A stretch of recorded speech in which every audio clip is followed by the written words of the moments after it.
Γεια σας παιδιά, ελπίζω να είστε όλοι καλά, να είστε υγιείς. Καλώς ήρθατε σε ένα καινούργιο βιντεάκι στο κανάλι μας, στο οποίο θα μιλήσουμε για τη σύλληψη της στήρας.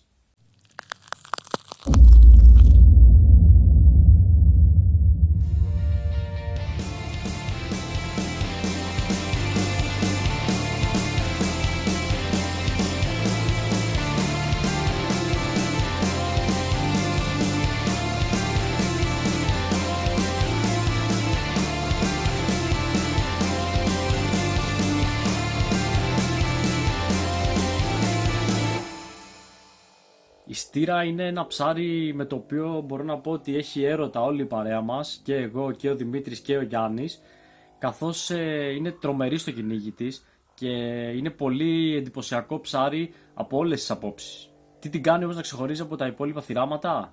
Αρχικά τα εντυπωσιακά χρώματα που έχουν κυρίως τα μεγάλα ψάρια του είδους, το χρυσοκίτρινο μπάλωμα που έχουν ψηλά στη ράχη, το οποίο τις περισσότερες φορές το συναντάμε σε μεγάλα ψάρια του είδους, καθώς τα μικρότερα είναι πιο ανοιχτόχρωμα καφέ και έχουν κίτρινες λωρίδες, 5-6 κίτρινες λωρίδες σε όλο το μήκος του σώματός τους.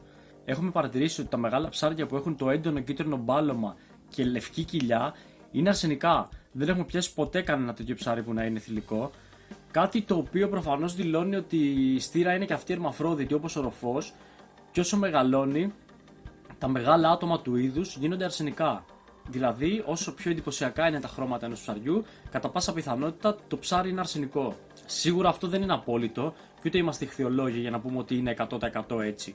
Αυτό που έχουμε παρατηρήσει είναι ότι όλα τα ψάρια με αυτά τα χαρακτηριστικά που έχουμε πιάσει ήταν αρσενικά. Επίσης, το λευκό μπάλεμα που έχουν στην κοιλιά τα μεγάλα ψάρια του είδους, έχουμε παρατηρήσει ότι έχουν συνήθως αυτούς τους χρωματισμούς όταν τα ψάρια κυνηγούν.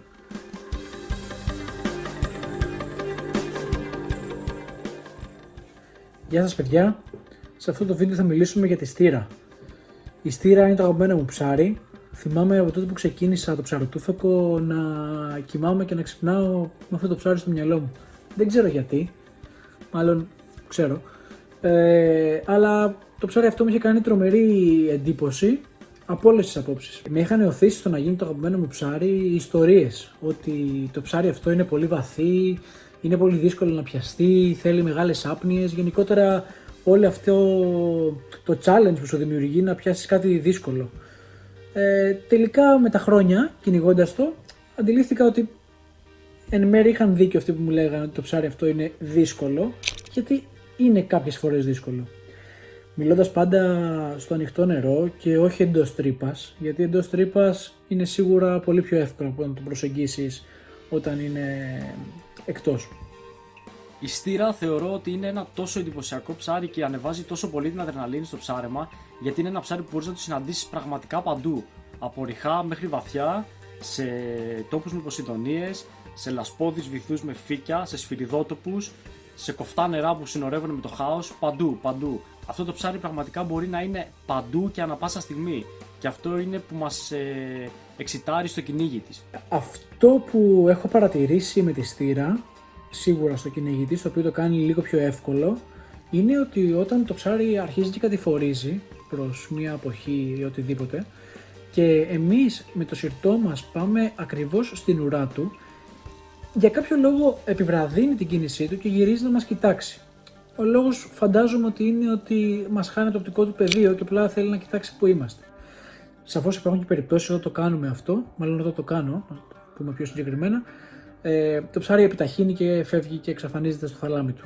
Έτσι συμβαίνει και αυτό. Δεν είναι κανόνας αυτό που λέμε, είναι μια προσέγγιση δικιά μας μέσα από τις εμπειρίες μας. Κάτι το οποίο έχουμε παρατηρήσει και είναι πραγματικά εντυπωσιακό για τα συγκεκριμένα ψάρια είναι πως μας έχει τύχει αρκετές φορές, ενώ έχεις κάνει ήδη τη βουτιά σου, το ψάρι μπορεί να στέκεται σε μια απόσταση 4-5 μέτρα από σένα και να κάθεται κάτω ακίνητο χωρίς καν να το έχεις αντιληφθεί. Μας έχει τύχει 2 φορές, στις οποίες έχουμε αντιληφθεί το ψάρι την ώρα που έχουμε ξεκινήσει για την ανάδυση. Και τις 2 φορές έχουμε καταφέρει να πιάσουμε το ψάρι, γιατί δεν ήταν τραβηγμένη η βουτιά και είχαμε περιθώριο 5-10 δευτερόλεπτα ώστε να ξαναγυρίσει στο όπλο και να σημαδέψει το ψάρι το οποίο κάθεται ακίνητο.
Η στήρα, λόγω του σχήματός της, όταν μας κοιτάζει είναι δύσκολος στόχος γιατί είναι πολύ μικρός, με αποτέλεσμα η σκόπευσή μας να είναι λίγο πιο δύσκολη από το να είναι πλάγι για το ψάρι. Αν κρατάμε στα χέρια μας ένα γρήγορο ψαροτούφικο, υπάρχει πιθανότητα να περάσει δίπλα από το ψάρι βέργα και να στοχίσουμε, γιατί όπως είπαμε και πριν είναι πολύ μικρός ο στόχος της.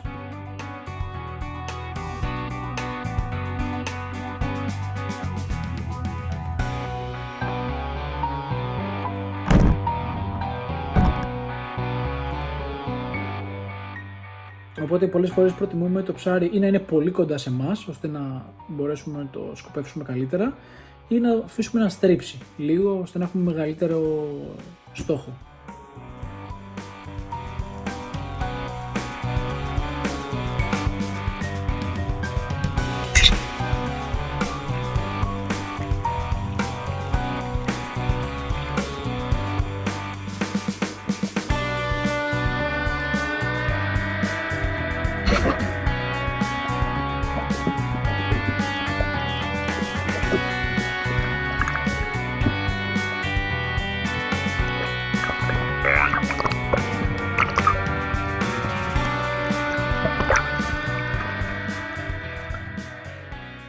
Φυσικά η στήρα δεν είναι ροφός.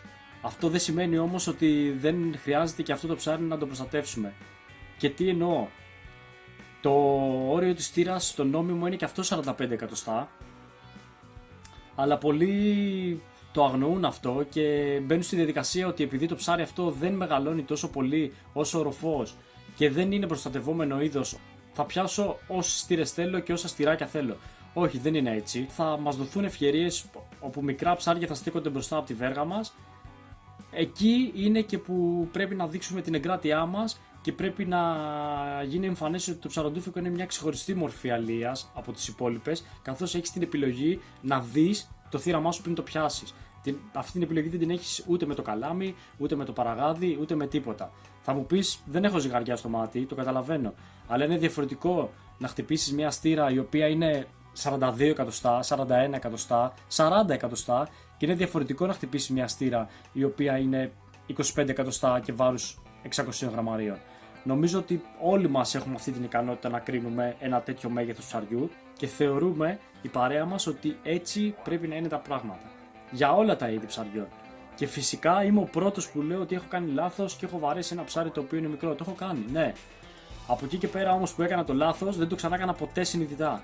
Δεν μπήκα στη διαδικασία να πω ότι θα πιάσω αυτό το ψάρι επειδή δεν έχω πιάσει τίποτα. Θα προτιμήσουμε και εγώ και ο Δημήτρης και ο Γιάννης να βγούμε άψαροι, να γυρίσουμε σπίτι μόνο με τα πράγματα, όπως έχει άπειρες φορές, παρά να έχεις δύο ψάρια στο ψυγείο σου τα οποία δεν σου προσφέρουν ούτε ψαρευτική ικανοποίηση, ούτε ικανοποίηση στο φαγητό, ούτε τίποτα.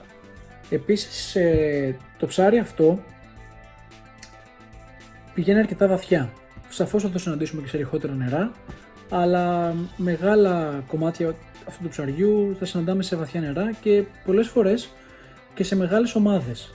Έχουν παρατηρηθεί και έχουμε παρατηρήσει κι εμείς μεγάλες συγκεντρώσεις ψαριών, πάνω από 15-20 ψάρια, αρκετά μεγάλα για τα δεδομένα, τα δικά μας τουλάχιστον, τα οποία δεν ξέρω αν είναι απαραγωγή περίοδος ή απλά είναι κοπαδιαστά.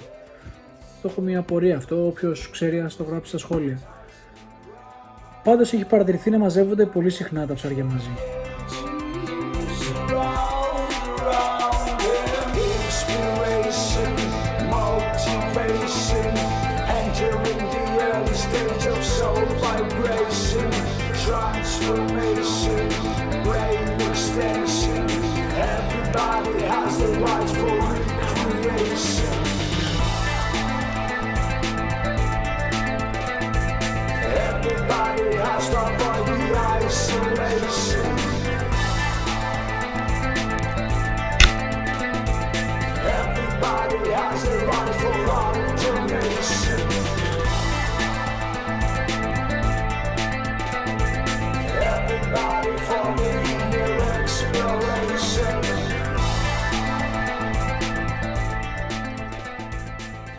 μιλώντας για μεγάλες συγκεντρώσεις ψαριών, όπως αυτή που είδαμε τώρα στο πλάνο του Γιάννη, σε αυτό το τρομερό πλάνο του Γιάννη, μας έχει τύχει και εμάς κάποιες φορές να δούμε μεγάλες συγκεντρώσεις ψαριών.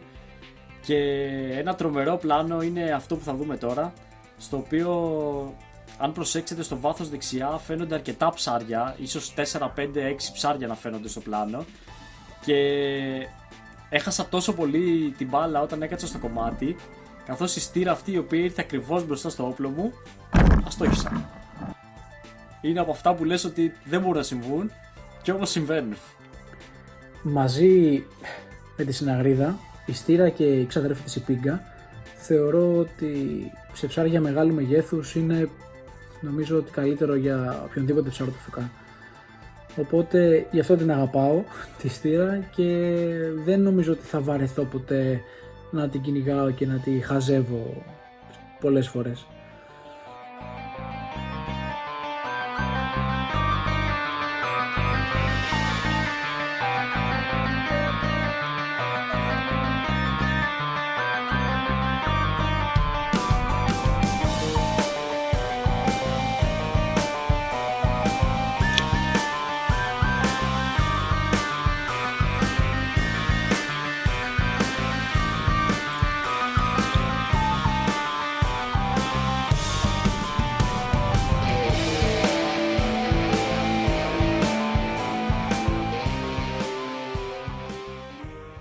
Θα συμφωνήσουμε απόλυτα και εμείς με τον Γιάννη ότι οι μεγάλες στήρες μαζί με τη συναγρίδα πραγματικά είναι ό,τι πιο εντυπωσιακό υπάρχει στο ψαροντούφεκο από ψαρευτική άποψη. Είναι ένα ψάρι το οποίο πραγματικά δεν θα χορτάσουμε ποτέ να το κυνηγούμε και δεν θα σταματήσει ποτέ να σου προσφέρει τέτοια ικανοποίηση όταν καταφέρεις και το πιάνεις. Μέσα στη διάρκεια των χρόνων που ψαρεύουμε, έχουμε καταφέρει να πιάσουμε κάποια ψάρια πραγματικά μεγάλα, για τα δικά μας δεδομένα πάντα. Γιατί μπορεί κάποιος να γυρίσει και να μου πει ότι μια στήρα βάρους 4 κιλών δεν τη θεωρώ μεγάλο ψάρι. Εγώ προσωπικά τη θεωρώ πολύ μεγάλο ψάρι για τα δικά μου δεδομένα και έχουμε καταφέρει και έχουμε πιάσει, δεν θα έλεγα πάρα πολλές, καθώς αυτά τα ψάρια σπανίζουν και είναι ιδιαίτερα δύσκολα στη σύλληψή τους. Μιλώντας λοιπόν για μεγάλα ψάρια, ας δούμε εδώ μια βουτιά του Δημήτρη, αν δεν κάνω λάθος, πριν 5 ή 6 χρόνια ήταν αυτή η βουτιά, όπου είχε πιάσει μια στήρα βάρους 5 κιλών, 500 νομίζω ήταν το ψάρι, με μια βολή μακρινή, πολύ ωριακή, και πραγματικά ήταν το πρώτο ψάρι που είχαμε πιάσει και από τότε δεν έχουμε πιάσει τόσο μεγάλο ψάρι. Έχουμε πιάσει άλλα 2 ψάρια, αν δεν κάνω λάθος, βάρους 4 και 4,5 κιλά, κάτι τέτοιο.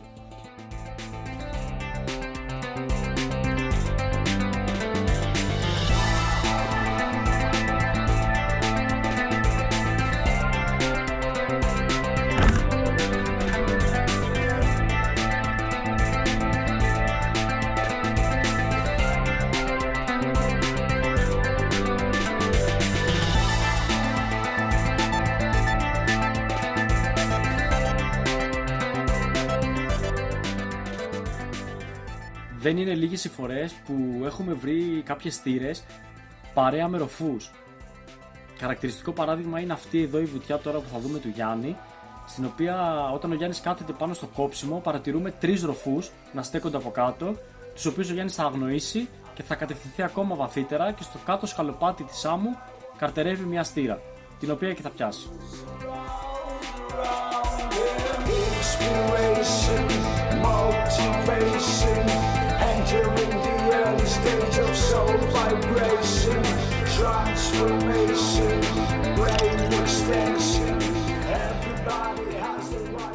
Ιδανικό στο συρτό είναι όταν βγαίνουμε από κάποιο βράχο να θεωρούμε ότι από πίσω ακριβώς υπάρχει και κάποιο ψάρι, οπότε να βγαίνουμε πολύ προσεκτικά, με λίγα λόγια, και γενικότερα να κάνουμε πολύ αργές προσεγγίσεις. Το συρτό μας δίνει τη δυνατότητα να ελέγξουμε τι γίνεται στην περίμετρό μας, με αποτέλεσμα αν χρειαστεί να το σταματήσουμε και να το κάνουμε καρτέρι, το κάνουμε πολύ εύκολα. Ενώ το πλανάρισμα δεν είναι ακριβώς το ίδιο. Το πλανάρισμα είναι τεχνική που καταδιόμαστε διαγώνια προς το βυθό και βλέποντας από κάποιο ύψος, κάποιο ψάρι, το κεντράρουμε και πηγαίνουμε προς τα πάνω. Οπότε το συρτό για μένα είναι καλύτερη τεχνική. Αργό συρτό, σωστό συρτό και τα ψάρια είναι εκεί.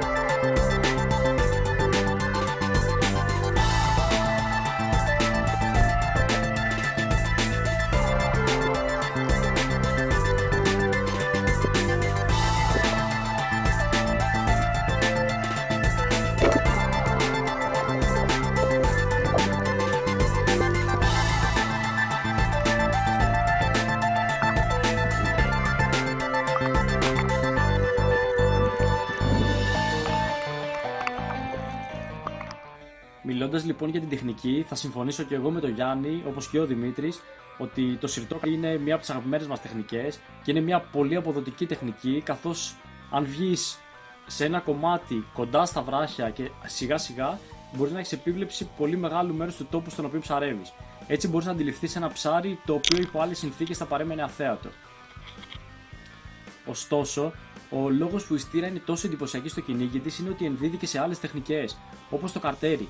Εδώ θα δούμε δύο βουτιές, όπου έχουμε καταφέρει και έχουμε πιάσει δύο αρκετά μεγάλα ψάρια στο καρτέρι. Κάνοντας ένα λαργισμό, η στήρα έρχεται με τόσο τσαμπουκά πάνω σου, σαν να θέλει να σε φάει.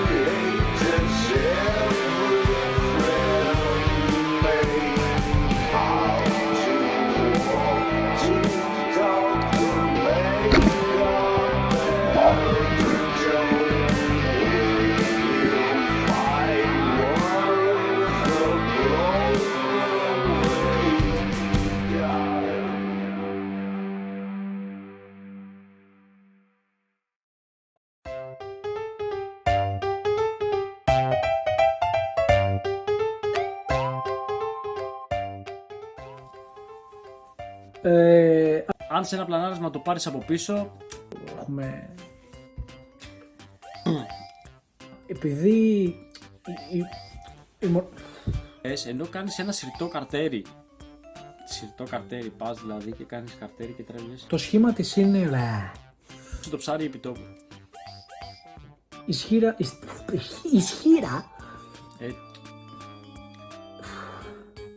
Και όταν λέω ότι η στήρα δεν είναι Είναι μακρόστενη και σχετικά στενή. Είναι μακρόστενη και σχετικά στενή, το ξέρουμε, ηλίθεια, τώρα το είπες. Καραντίνα. Επειδή η στήρα δεν ανήκει σε ένα... Κοιτάζουμε... ή από ένα συρτό και ένα...